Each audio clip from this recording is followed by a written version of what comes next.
Meanwhile, state legislators, along with residents in South Providence, demanding accountability from state leaders gathering in Providence to demand a conversation about the closure of the Alan Sean Feinstein School and other development projects in the area. ABC 6 News reporter Yanni Trigelis was there this morning. He is live now with more on what they're hoping for. Yanni, what can you tell us? Well, Casey, some of the biggest issues that were discussed this morning was the closure of the Feinstein at Broad Street School, as you mentioned, as well as the expansion of the Rhode Island Recycled Metals project in South Providence by Washington Park, and then also some other development near Washington Park. And the biggest takeaway from this morning's press conference was the representatives of this district and the people living in it, they just want to be brought to the table to these discussions with the state.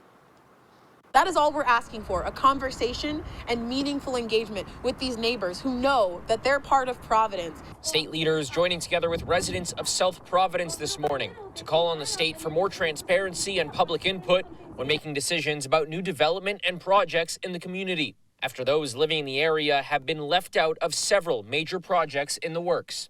The messaging that we get from state officials when projects are proposed without meaningful community engagement is that neighbors don't care. Residents aren't smart enough to engage with their local elected officials, that they're not smart enough to engage with state entities, and that they don't care about what their neighborhoods look like.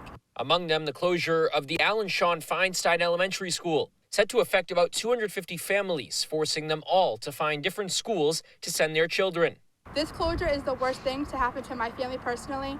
My children will have to be bused and on separate buses due to one child having an IEP. The closure of the school blindsiding parents like Caitlin Crudale, who had no idea the state-run Providence school would be closing until recently, even though she serves on the school's PTO. Horrible and disgusted, because if they wanted to shut it and it was such a good idea, why they have to provide emotional support for the faculty and the students. Wednesday's press conference highlighting more issues than just the school's closure. Community members also voicing concerns over the expansion of Rhode Island Recycled Metals, who recently purchased an additional nearly 10 acres of scrapyard along the waterfront near Washington Park, which leaders like Senator Mack and State Rep Jose Batista say was done without any signaling to them on Smith Hill or any heads up to residents living in the area.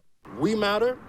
We want to be included. We demand to be included. There will be no decisions made in this district without the community. Another topic of concern brought up by Mack and Batista this morning is a property that they say is listed on Eddy Street that the state is considering to use for transitional housing for homeless people. Again, they say, though, they have not heard anything from any state leaders about potentially bringing that to the South Providence area. We're live in Providence. Yanni Trigelis, ABC 6 News.